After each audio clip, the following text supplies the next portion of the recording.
അപ്പം നമുക്ക് സ്റ്റോറി ഇവിടുന്ന് സ്റ്റാർട്ട് ചെയ്യാം. ഇതൊക്കെ നിങ്ങൾ കണ്ടിട്ടുണ്ടാകും. ഞാൻ യൂട്യൂബിലും ഇൻസ്റ്റയിലും ഷോർട്ടൊക്കെ ആയിട്ട് ഇട്ടിട്ടുള്ള കാര്യങ്ങളാണ് ഇതൊക്കെ. അതുകൊണ്ട് ഇതൊക്കെ പറഞ്ഞ് ഞാൻ നിങ്ങളെ മുഷിപ്പിക്കുന്നില്ല. 3-ാമത്തെ മാസം നമ്മൾ ജെൻഡർ അറിഞ്ഞായിരുന്നു. അത് ജെനറ്റിക് ടെസ്റ്റിലൂടെയായിരുന്നു നമ്മൾ അറിഞ്ഞായിരുന്നത്. സാധാരണ 5-ാമത്തെ മാസമാണ് നമ്മൾ അറിയാറുള്ളത്. പക്ഷെ ഇങ്ങനെ ഒരു ടെസ്റ്റ് ചെയ്തുകൊണ്ട് 3-ാമത്തെ മാസം അറിഞ്ഞു. 5th മന്ത് സ്കാനിങ്ങിലാണ് നമ്മൾ ഡൈലേഷൻ നോട്ട് ചെയ്യുന്നത് കിഡ്നിക്ക്. സാധാരണ ബോയ്സിനൊക്കെ ഇങ്ങനെ പൊതുവെ കാണാറുണ്ടെന്ന് പറയുന്നുണ്ടായിരുന്നു. ഈ ഒരു സ്കാൻ ചെയ്തത് അലയുടെ ഫ്രണ്ടാണ് കേട്ടോ. അതുകൊണ്ട് ഞങ്ങൾക്ക് ഭയങ്കര ഈസി ആയിരുന്നു ഇത് ചെയ്യാനും അപ്പോയിൻമെൻ്റ് ഒക്കെ എടുക്കാനും ഒക്കെ ഭയങ്കര ഈസി ആയിരുന്നു. ഇങ്ങനൊരു സംഭവം നോട്ട് ചെയ്തുകൊണ്ട് നമ്മൾ പീഡിയാട്രിഷ്യന് അപ്പോയിൻമെൻറ്റും കാര്യങ്ങളൊക്കെ നമ്മൾ എടുത്തായിരുന്നു. അത് റോമിൽ ബംബീനോ ജേസു ഹോസ്പിറ്റലായിരുന്നു നമ്മളത് എടുത്തത്.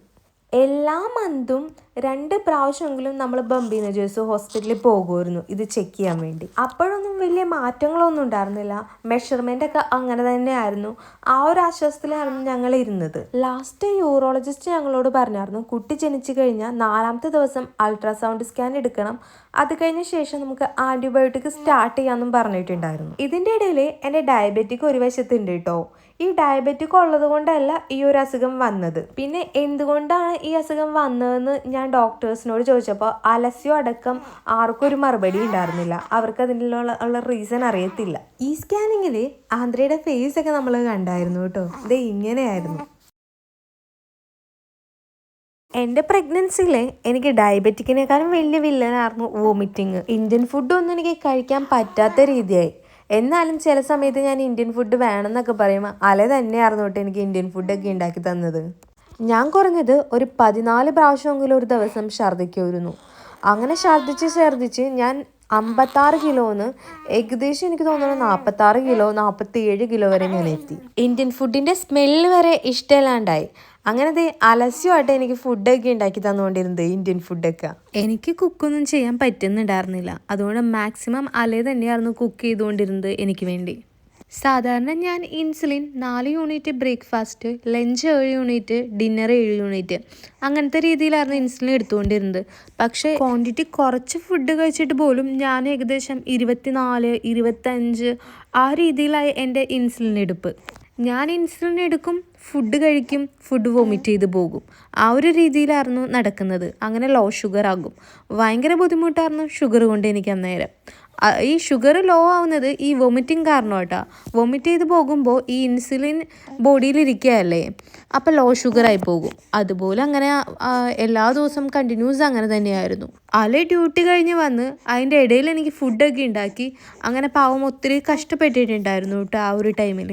അപ്പോയിൻമെൻറ്റിന് എല്ലാത്തിനും അല എൻ്റെ കൂടെ ഉണ്ടായിരുന്നു. ആകെ 1-2 അപ്പോയിൻമെൻറ്റ് മാത്രമാണ് ഞാൻ ഒറ്റയ്ക്ക് പോയി ചെയ്തിട്ടുള്ളൂ. പ്രഗ്നൻസി സമയത്ത് അല തന്നെയായിരുന്നു എൻ്റെ ഡയബറ്റോളജിസ്റ്റ്. ഞാൻ വേറെ ആരും ചൂസ് ചെയ്തിട്ടുണ്ടായിരുന്നില്ല, അല തന്നെയായിരുന്നു. പക്ഷേ ലാസ്റ്റ് ടൈമിൽ നമ്മൾ അലേനെ മാറ്റിയായിരുന്നു. അലേനെ മാറ്റിയെന്നൊന്നും പറയാൻ പറ്റില്ല. വേറൊരു സീനിയർ ഡയബറ്റോളജിസ്റ്റിനെ കണ്ടായിരുന്നു. കാരണം എൻ്റെ ഒട്ടും കൺട്രോൾഡ് ആയിരുന്നില്ല ബ്ലഡ് ഷുഗർ. ഏകദേശം 300 വരെയൊക്കെ എൻ്റെ ബ്ലഡ് ഷുഗർ പോയിട്ടുണ്ട്. അതുകൊണ്ട് ഗൈനക്കോളജിസ്റ്റിനൊക്കെ ഭയങ്കര പേടിയായിരുന്നു. അതുകൊണ്ട് നമ്മൾ ഭയങ്കര സീനിയർ ആയിട്ടുള്ള ഡോക്ടർക്ക് അപ്പോയിൻമെൻറ്റ് എടുത്തിട്ടുണ്ടായിരുന്നു. അതിൻ്റെ ഇടയിൽ നമ്മൾ ഡയബറ്റിക് ഉള്ളത് കൊണ്ട് ഡോക്ടേഴ്സിനെയൊക്കെ ഒഫ്താൽമോളജിസ്റ്റ്, കാർഡിയോളജിസ്റ്റ് അങ്ങനെ ഇഷ്ടംമാതിരി ഡോക്ടേഴ്സിന് നമ്മൾ സെപ്പറേറ്റ് അപ്പോയിൻമെൻറ്റ് എടുത്ത് കണ്ടിട്ടുണ്ടായിരുന്നു കേട്ടോ. ഇതിൻ്റെ ഇടയിൽ എനിക്ക് എന്തെങ്കിലുമൊക്കെ വേണമെന്നൊക്കെ പറയും, അല്ലെങ്കിൽ ചീത്ത പറഞ്ഞിട്ടാണെങ്കിലും വല്ലപ്പോഴൊക്കെ എനിക്ക് വാങ്ങിക്കൊണ്ടു തരും കേട്ടോ ആൾ. ബ്രേക്ക്ഫാസ്റ്റൊക്കെ അതെ ഈ രീതിയിലായിരുന്നു എൻ്റെ ബ്രേക്ക്ഫാസ്റ്റ്. വളരെ കൺട്രോൾഡ് ആയിരുന്നു ഫുഡ് കഴിയൊക്കെ. ഏർലി മോർണിംഗ് അപ്പോയിൻമെൻ്റ് ഒക്കെ ഉണ്ടായിട്ടുണ്ട് കേട്ടോ എനിക്ക്. അപ്പോഴൊക്കെ പുറത്തുനിന്നായിരിക്കും ഫുഡ്. ഇതുപോലെ ബ്രേക്ക്ഫാസ്റ്റൊക്കെ പുറത്തുനിന്നായിരിക്കും ഞാൻ കഴിക്കുന്നത്. 1 മന്ത് മുമ്പ് അലയുടെ മമ്മി എൻ്റെ കൂടെ ഉണ്ടായിരുന്നു കേട്ടോ. അലയുടെ പപ്പയ്ക്ക് ജോലി ഉള്ളതുകൊണ്ട് വീക്കെൻഡ് മാത്രമാണ് ആൾ വരുന്നുള്ളായിരുന്നു. അങ്ങനെ ഒരു വീക്കെൻഡ് അല്ല, അങ്ങനെ ഒരു തേഴ്സ്ഡേ ആൾ വന്ന് ആ ഒരു ദിവസം തന്നെ ഞാൻ എന്താ പറയുക എമർജൻസി ഡിപ്പാർട്ട്മെൻറ്റിലേക്ക് പോവുക ചെയ്തത്. എനിക്ക് വല്ലാത്തൊരു പെയിൻ അങ്ങനെ വല്ലാത്ത പെയിൻ എന്ന് പറയാൻ പറ്റില്ല, സഹിക്കാൻ പറ്റുന്ന പെയിനായിരുന്നു. പക്ഷെ നമ്മൾ പോയി അങ്ങോട്ടേക്ക്. അവിടെ ചെന്ന ഉടനെ അവർ എന്നെ കുറേ അപ്രിഷ്യേറ്റ് ചെയ്ത് നീ കറക്റ്റ് ടൈമിൽ തന്നെ വന്നു മിടുക്കി എന്നൊക്കെ പറഞ്ഞു. അപ്പം തന്നെ എന്നെ ഡെലിവറിക്ക് വേണ്ടി കയറ്റി. ഈ ഡെലിവറി സമയത്ത് അവർക്ക് വലിയൊരു വീഴ്ച പറ്റിയായിരുന്നു. എൻ്റെ അരയ്ക്ക് കീഴ്പോട്ട് അങ്ങ് തളർന്നു പോയി അനസ്തേഷ്യ കൂടുതൽ അവർ എടുത്തായിരുന്നത്. അങ്ങനെ നോർമൽ ഡെലിവറി ആയിരുന്നു. 7 സ്റ്റിച്ചോളം ഉണ്ടായിരുന്നു എനിക്ക്. ആന്ധ്രയെ ജനിച്ചപ്പോൾ അല പറയുന്നത് ചെറിയ രീതിയിൽ മഞ്ഞപ്പ് ഉണ്ടായിരുന്നു എന്നാണ് പറയുന്നത്. പക്ഷേ എനിക്കങ്ങനെ ഫീൽ ചെയ്തില്ലായിരുന്നു. 4 മണിക്കൂറത്തെ ഒബ്സർവേഷന് ശേഷം അവരെൻ്റെ കയ്യിൽ ആന്ധ്രേനെ കൊണ്ടുവന്ന് തന്നായിരുന്നു കേട്ടോ. ആന്ത്രേനെ നമ്മുടെ ശരീരത്തിൽ നിന്ന് എടുത്ത ശേഷം അതേ ബ്ലഡോട് കൂടിയാണ് നമ്മുടെ മേത്തോട്ട് ഇതുപോലെ വെച്ച് തരുന്നത് കേട്ടോ. അതിന് ശേഷമാണ് കുട്ടീനെ കൊണ്ടുപോയി ഡ്രസ്സൊക്കെ മാറ്റുന്നത്. ഈ ഡ്രസ്സൊക്കെ മാറ്റുന്നത് അലസ്യവും ഈ ഡ്രസ്സ് പാക്ക് ചെയ്തില്ലേ, ആ വീഡിയോ ഞാൻ ഡിസ്ക്രിപ്ഷൻ ബോക്സിൽ ഇടാം കേട്ടോ, അപ്പോൾ നിങ്ങൾക്ക് കാണാൻ പറ്റും. അത് അലസ്യം ആയിരുന്നില്ല ഡ്രസ്സൊക്കെ എൻ്റെ ബാഗിൽ നിന്ന് എടുത്തിരുന്നത്. നേഴ്സുമാർ തന്നെയായിരുന്നു. നേഴ്സാണോ ഡോക്ടേഴ്സാണോ എന്നറിയില്ല, ആരോ ഒരാളൊക്കെയാണ് എടുത്തത്. അപ്പം നമ്മൾ എഴുതിയേക്കണതുകൊണ്ട് അവർ ചോദിക്കലും പറയലില്ല. ബാഗ് ഇവിടെയെന്ന് മാത്രമേ ചോദിച്ചുള്ളായിരുന്നു. അത് ഓപ്പൺ ചെയ്ത് അവർ ഡ്രസ്സ് എടുത്തു. അലസ്യനും അറിയത്തില്ലായിരുന്നു, കാരണം അല്ലയുടെ മമ്മിയാണ് എനിക്ക് പാക്ക് ചെയ്ത് തന്നത്. അതുകൊണ്ട് തന്നെ അലക്കും അറിയില്ലായിരുന്നു. കുട്ടീനെ എടുത്തു കഴിഞ്ഞ ശേഷം അവർ കുറച്ച് നേരം കുട്ടിയുടെ പുറകെ ആയിരുന്നു കേട്ടോ. അത് കഴിഞ്ഞ ശേഷമാണ് എൻ്റെ അടുത്തേക്ക് വന്നിട്ട് പിന്നീടാണ് സ്റ്റിച്ചും കാര്യങ്ങളൊക്കെ ചെയ്തത്. കുട്ടി അലസ്യൻ്റെ കയ്യിലായിരുന്നു. ആ ടൈമിലായിരുന്നു സ്റ്റിച്ചൊക്കെ അവരിട്ടത്. ഈ സമയത്ത് നമ്മൾ പ്രഗ്നൻ്റ് ആയ ടൈം തുടങ്ങിയുള്ള ടെസ്റ്റുകളൊക്കെ ചെയ്തില്ലേ, അത് ഫുള്ളും അവരുടെ കയ്യിൽ ആ ഡോക്യുമെൻ്റ്, ആ ഫയൽ അപ്പടിയേ കൊടുക്കണം. അവർ അതൊക്കെ നോക്കി എല്ലാം എഴുതി നമുക്ക് തരും തിരിച്ച്. അങ്ങനെ നമ്മളത് റൂമിലേക്ക് വന്നിട്ടുണ്ട് കേട്ടോ. ശരിക്കും ഇത് റൂമല്ല, വാർഡാണ്. പക്ഷേ ഈ വാർഡിൽ എന്താ പറയുക, 3 പേര് കൂടുതൽ ഉണ്ടാവില്ല. അങ്ങനത്തെ ഒരു സെറ്റപ്പാണ് ഇവിടെ. എനിക്ക് ആന്ത്രേനെ കണ്ടിട്ട് ഭയങ്കര എന്താ പറയുക, ഒരു അത്ഭുതമായിരുന്നു. ഒരു പാവക്കുട്ടിയുടെ പോലെ. എൻ്റെ ലൈഫിൽ ഞാൻ ഇത്രയും എന്താ പറയുക ചെറുതായിട്ടുള്ള കുട്ടീനെ കണ്ടിട്ട് ഇല്ല. എൻ്റെ ചേച്ചിയുടെ കൊച്ചിനെയൊക്കെ ഞാൻ 6 മാസമായപ്പോഴാണ് കാണുന്നത് തന്നെ. അതുകൊണ്ട് എനിക്ക് യാതൊരു എക്സ്പീരിയൻസ് ഉണ്ടായിരുന്നില്ല. ഇതെല്ലാം എന്നെ സംബന്ധിച്ച് പുതിയൊരു എക്സ്പീരിയൻസ് ആയിരുന്നു. എനിക്ക് ആന്ത്രേനെ എടുക്കാനൊക്കെ ഭയങ്കര പേടിയായിരുന്നു. പിന്നെ നമ്മുടെ നാട്ടിലെ പോലെയല്ല, ഇറ്റലിയിൽ ബൈസ്റ്റാൻഡേഴ്സിനൊന്നും നിർത്തില്ല. പിന്നെ ഹസ്ബൻഡിന് വിസിറ്റിംഗ് ടൈമിൽ മാത്രമേ കയറാൻ പറ്റുള്ളൂ. ഡെലിവറി കഴിഞ്ഞ് ഒരു എന്താ പറയുക 2-3 മണിക്കൂർ കഴിഞ്ഞപ്പോഴേക്കും അലസ്യനെ പറഞ്ഞു വിട്ടായിരുന്നു. പിന്നെ അലസ്യ പിറ്റേ ദിവസമാണ് വരുന്നത്. പിന്നീട് അങ്ങോട്ടുള്ള എല്ലാ ദിവസവും നമ്മൾ തന്നെയാണ് പാല് കൊടുക്കേണ്ടതും നമ്മൾ തന്നെയാണ് ഡയപ്പർ ചേഞ്ച് ചെയ്യേണ്ടതും. അതായത് ഈ പെയിൻ വെച്ചിട്ട് നമ്മൾ എല്ലാം തന്നെ ചെയ്യണം. പിന്നെ ഫുഡൊക്കെ കറക്റ്റ് സമയത്ത് തന്നെ വരുമായിരുന്നു കേട്ടോ. ഫുഡ് നമുക്ക് എന്താ പറയുക ഒരു ഓപ്ഷൻ ഉണ്ട്. നമ്മൾ ഏത് ടൈപ്പ് ഫുഡാണ് കഴിക്കുന്നത് അത് നമുക്കൊരു പേപ്പർ തരും. അതിൽ ഫിൽ ചെയ്ത് കൊടുത്താൽ മതി. അപ്പോൾ അതനുസരിച്ചുള്ള ഫുഡായിരിക്കും നിങ്ങൾക്ക് കൊണ്ടു തരുന്നത്. പിന്നെ കുട്ടിക്ക് കൊടുക്കാനുള്ള ഇതുപോലെ തന്നെ മിൽക്കൊക്കെ കറക്റ്റ് സമയത്ത് അവർ നമ്മുടെ കയ്യിൽ കൊണ്ടുവന്ന് തരും. അതുപോലെ തന്നെ ബ്രേക്ക്ഫാസ്റ്റൊക്കെ കറക്റ്റ് സമയത്ത് കൊണ്ടുവന്ന് തരും. ഞാൻ ഡയബറ്റിക് ആയതുകൊണ്ട് അങ്ങനത്തെ രീതിയിലുള്ള ബ്രേക്ക്ഫാസ്റ്റൊക്കെ ആയിരുന്നു എൻ്റേത്. ഇനി കുട്ടിയുടെ ഡയപ്പറൊക്കെ മാറ്റാനായിട്ട് നിങ്ങൾക്ക് ബുദ്ധിമുട്ടാണെന്നുണ്ടെങ്കിൽ വിഷമിക്കുകയൊന്നും വേണ്ട, നഴ്സിനെ വിളിച്ചാൽ മതി, അവരത് ചേഞ്ച് ചെയ്ത് തരും കേട്ടോ. ഹോസ്പിറ്റലിൽ ഞാൻ ഏകദേശം ഒരു 3 ദിവസം എന്ന് പോലും പറയാൻ പറ്റില്ല, 2 ദിവസം എന്ന് പറയാൻ പറ്റുള്ളൂ. കാരണം ഞാൻ ചെല്ലുന്നത് ഒരു രാത്രി 7 മണിയൊക്കെ കഴിഞ്ഞിട്ടാണ്. ഒരു 12 മണിക്കാണ് ആന്ത്രേ ജനിക്കുന്നത്. ആ ഒരു ഡേ ഫുള്ളും നമ്മളവിടെ ഉണ്ടായിരുന്നു. പിറ്റേ ദിവസത്തെ ഡേ ഫുള്ളും ഉണ്ടായിരുന്നു. അത് കഴിഞ്ഞിട്ടുള്ള ദിവസം ഉച്ചയോടുകൂടി നമ്മൾ വീട്ടിലേക്ക് പോന്നായിരുന്നു. ആന്ത്രേ ഇതേ ഫുൾ ടൈം നമ്മുടെ അടുത്ത് ഇതുപോലെ കിടക്കുന്നുണ്ട് കേട്ടോ. ഇതുപോലത്തെ ഒരു വണ്ടിയിൽ ആൾ സുഖമായിട്ട് കിടക്കുന്നുണ്ട്. അങ്ങനെ അടുത്ത ദിവസത്തെ ഫുഡൊക്കെ വന്നത് ഈ ടൈപ്പ് ഓഫ് ഫുഡുകളൊക്കെ ആയിരുന്നു. ഫുഡൊക്കെ ടേസ്റ്റൊക്കെ തന്നെയായിരുന്നു. പൊതുവേ ഹോസ്പിറ്റലിലെ ഫുഡ് നല്ലതല്ല എന്നാണ് പറയുന്നത്. പക്ഷേ എന്നെ സംബന്ധിച്ച് എനിക്കിതൊക്കെ ടേസ്റ്റായിട്ടൊക്കെ തോന്നിയായിരുന്നു. ഇവർ തരുന്ന ആർട്ടിഫിഷ്യൽ മിൽക്കില്ലേ, അത് കുട്ടിക്ക് കൊടുക്കാനുള്ള ആർട്ടിഫിഷ്യൽ മിൽക്ക്, അത് നമ്മൾ എന്താ പറയുക 1 മണിക്കൂർ കൂടുതൽ കയ്യിൽ വെക്കരുത്. 1 മണിക്കൂർ കഴിഞ്ഞാൽ നിങ്ങൾ കളയണം കേട്ടോ. അങ്ങനെയാണ് അത് യൂസ് ചെയ്യേണ്ടത്. അങ്ങനെയാണ് എനിക്ക് അവിടുത്തെ നേഴ്സ് പറഞ്ഞു തന്നിരുന്നത്. ഞാനിപ്പോൾ ഈ വാർഡ് കാണിച്ചു തരാം. അതായത് ഒരു റൂമൊക്കെ പോലെ തന്നെ.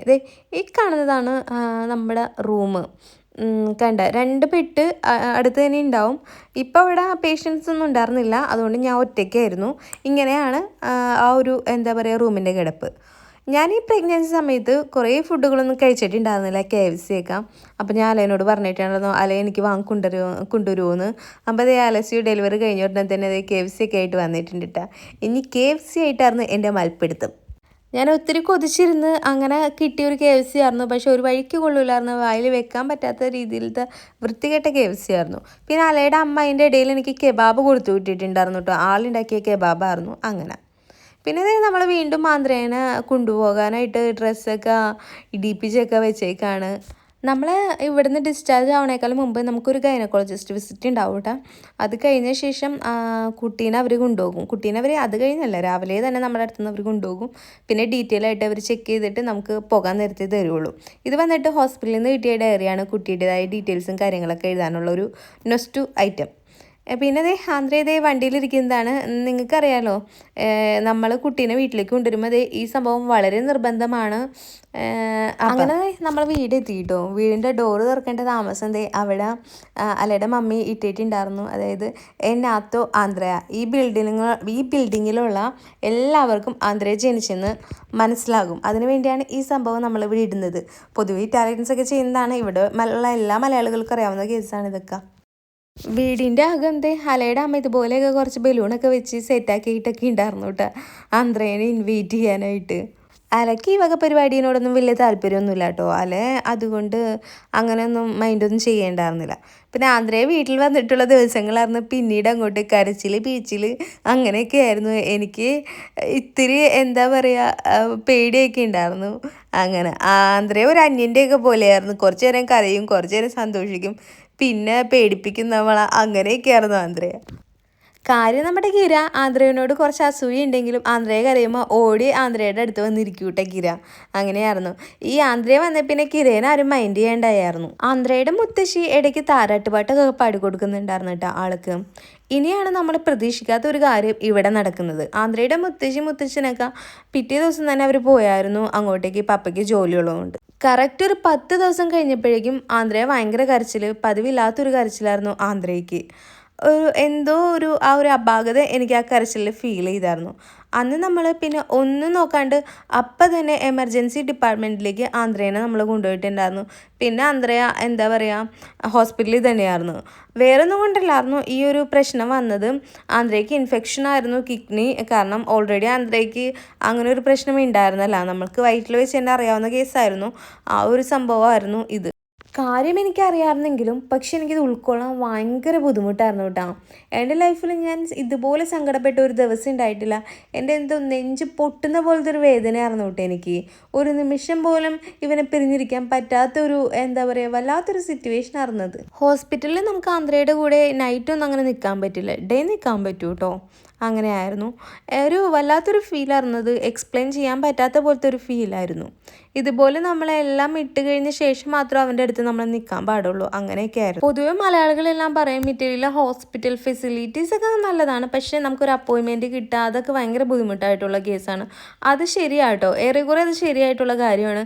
അല്ലെ ഡോക്ടർ ആയതുകൊണ്ട് മാത്രമാണ് നമ്മുടെ കാര്യങ്ങളൊക്കെ ഫാസ്റ്റായിട്ട് നടന്നത്. ഇപ്പം ഏതെങ്കിലും ഒരു പേഴ്സൺ ഡോക്ടർ അല്ലാത്തൊരു പേഴ്സൺ ആണെന്നുണ്ടെങ്കിൽ ശരിക്കും പെട്ടുപോകും. അങ്ങനത്തെയൊക്കെ ഒരു സിറ്റുവേഷൻ ആയിരുന്നു ഇവിടുത്തെ ഹോസ്പിറ്റലിലൊക്കെ. ഏറ്റവും ആദ്യം അൾട്രാസൗണ്ട് ഇവർ പറഞ്ഞിട്ടുണ്ടായിരുന്നു. അൾട്രാസൗണ്ട് ജനിച്ചു കഴിഞ്ഞാൽ 4ാമത്തെ ദിവസം. പക്ഷെ നമുക്കത് എടുക്കാൻ പറ്റിയില്ല, അപ്പോയിൻമെൻറ്റ് കിട്ടാൻ താമസിച്ച്. അങ്ങനെ 10ാമത്തെ ദിവസമാണ് ഈ ഇൻഫെക്ഷൻ വരുന്നത്. അതുകൊണ്ടാണ് ഞാൻ പറഞ്ഞത് അപ്പോയിൻമെൻ്റ് ഒക്കെ കിട്ടാൻ ഭയങ്കര പ്രയാസമാണ്. കെയർ ഓഫിലൊക്കെ ആണെങ്കിൽ നമുക്ക് എന്തെങ്കിലുമൊക്കെ ചെയ്യാൻ പറ്റും ഇവിടെ. അങ്ങനെ ആൻറ്റിബയോട്ടിക് ഒക്കെ സ്റ്റാർട്ട് ചെയ്ത് ആൻറ്റിബയോട്ടിക് തന്നെ ഒരു എന്താ പറയുക, 2 ആഴ്ചയോളം ഹോസ്പിറ്റലിൽ തന്നെയായിരുന്നു. അത് കഴിഞ്ഞ ശേഷമാണ് നമ്മൾ വീട്ടിലേക്ക് കൊണ്ടുവരുന്നത്. വീട്ടിൽ നമ്മൾ എല്ലാ ദിവസവും ഇപ്പോൾ ആൻറ്റിബയോട്ടിക് എടുക്കുന്നുണ്ട്. 6 മന്ത് കഴിഞ്ഞ ശേഷമാണ് സർജറിനെ പറ്റി നമുക്ക് ചിന്തിക്കാൻ പറ്റുള്ളൂ. കാരണം 6 മന്തിന് മുമ്പ് ഏർലി ആണെന്നാണ് അവർ പറഞ്ഞത്, അതുകൊണ്ട് നടക്കില്ല എന്നുള്ള രീതിയിലാണ് പറഞ്ഞത്. അപ്പോൾ 6 മന്ത് കഴിഞ്ഞ ശേഷം സർജറി ചെയ്യാൻ പറ്റുള്ളൂ. ഇതിൻ്റെ ഇടയിൽ നമ്മൾ ഫോളോ അപ്പ് കംപ്ലീറ്റ് ആയിട്ട് ചെയ്യുന്നുണ്ട്, എപ്പോഴും ചെയ്യുന്നുണ്ട് ഫോളോ അപ്പ്. ഇതിൽ പല ടെസ്റ്റുകളും അലസി അങ്ങോട്ട് റിക്വസ്റ്റ് ചെയ്തിട്ടാണ് ചെയ്യുന്നത്. അല്ലാതിരുന്നെങ്കിൽ ഞങ്ങൾ പെട്ടുപോയേനെ. കാരണം പല ടെസ്റ്റുകൾ ചെയ്യുമ്പോഴാണ് നമ്മൾ ആളുടെ കിഡ്നി എങ്ങനെയാണെന്നുള്ളതൊക്കെ കറക്റ്റ് രീതിയിൽ അറിയുന്നത്. അവിടെയുള്ള ഡോക്ടേഴ്സ് അതിൻ്റെ ആവശ്യമില്ല എന്ന് പറയുമ്പോൾ അലസി പറയും ഇല്ല അതിൻ്റെ ആവശ്യമുണ്ട് എന്നൊക്കെ പറഞ്ഞിട്ടാണ് ചെയ്യുന്നത്. അപ്പം ഞാൻ ശരിക്കും ചിന്തിച്ചായിരുന്നു, ഈ ഡോക്ടേഴ്സ് അല്ലാത്ത ആളുകളൊക്കെ എന്തൊരു കഷ്ടമാണ് അവരുടെ സിറ്റുവേഷൻ എന്ന് ഞാൻ ചിന്തിച്ചായിരുന്നു. അങ്ങനെ 2 ആഴ്ചയ്ക്ക് ശേഷം ആന്ധ്രയെ വീട്ടിലേക്ക് വന്നു കേട്ടോ. പിന്നെ അങ്ങോട്ടേക്ക് അപ്പോയിൻമെൻറ്റ് കാര്യങ്ങളായിട്ട് അതിൻ്റെ പുറകെ തന്നെയാണ്. ഇപ്പോഴും നമ്മൾ അതിൻ്റെ പുറകെ തന്നെയാണ്. ഇതിൻ്റെ ഇടയിൽ ഞാൻ എന്നെ ശ്രദ്ധിക്കാറ് പോലുമില്ല. ഈവൻ എൻ്റെ എന്താ പറയുക, സ്റ്റിച്ചിൻ്റെ പെയിൻ പോലും മാറിയിട്ടുണ്ടായിരുന്നില്ല. പക്ഷെ അതൊന്നും എനിക്കൊരു പ്രശ്നമായിരുന്നില്ല. എനിക്ക് എൻ്റെ അടുത്ത് വേണം, അങ്ങനെയായിരുന്നു. ഒരു വല്ലാത്തൊരു ലൈഫായിരുന്നു അന്നേരം. അലയെ പക്ഷെ ഭയങ്കര സപ്പോർട്ടിങ് പേഴ്സൺ ആയിരുന്നു കേട്ടോ. അല എന്നെയും ശ്രദ്ധിക്കണം, കൊച്ചിനെയും ശ്രദ്ധിക്കണം. അങ്ങനെ പാവം ഒത്തിരി കഷ്ടപ്പെടുന്നുണ്ട് ഇപ്പോഴും അപ്പോഴും. അല എനിക്കുള്ള അപ്പോയിൻമെൻറ്റും കൊച്ചിനുള്ള അപ്പോയിൻമെൻറ്റും എല്ലാം ആൾ തന്നെയാണ് നോക്കുന്നത്, എല്ലാം ആൾ തന്നെയാണ് റോൾ ചെയ്യുന്നത്. അങ്ങനെ ആന്ധ്രയുടെ കുളി ദിവസം വന്നിട്ടുണ്ട് കേട്ടോ. ആന്ധ്രയുടെ മമ്മി എനിക്ക് എങ്ങനെയാണ് ആന്ധ്രേനെ കുളിപ്പിക്കേണ്ടത്, കസിൻസും ഉണ്ട്, മമ്മിയുണ്ട്, എല്ലാവരൊക്കെ ഉണ്ട്. അവരെല്ലാവരും കൂടിയാണ് എനിക്ക് പഠിപ്പിച്ചത് ആന്ധ്രേനെ എങ്ങനെയാണ് കുളിപ്പിക്കേണ്ടതെന്നുള്ളതൊക്കെ. ആന്ധ്രയ്ക്ക് പിന്നെ കുളി ഭയങ്കര ഇഷ്ടമായതുകൊണ്ട് പിന്നെ വലിയ പ്രശ്നമൊന്നും ഉണ്ടായിരുന്നില്ല. അപ്പം ഇതൊക്കെയാണ് സ്റ്റോറീസ്. എൻ്റെ വീഡിയോ കാണുന്ന എല്ലാവരും ആന്ധ്രയ്ക്ക് വേണ്ടി പ്രാർത്ഥിക്കണം. എനിക്ക് വേണ്ടി പ്രാർത്ഥിക്കൊന്നും വേണ്ട. ആന്ധ്രയ്ക്ക് വേണ്ടി എന്തായാലും നിങ്ങൾ എല്ലാവരും ഒന്ന് പ്രാർത്ഥനയിൽ ഓർക്കണം. അപ്പോൾ ഇത്രയൊക്കെ ഉള്ളൂ. നമുക്ക് പിന്നെ കാണാം. ഓക്കെ.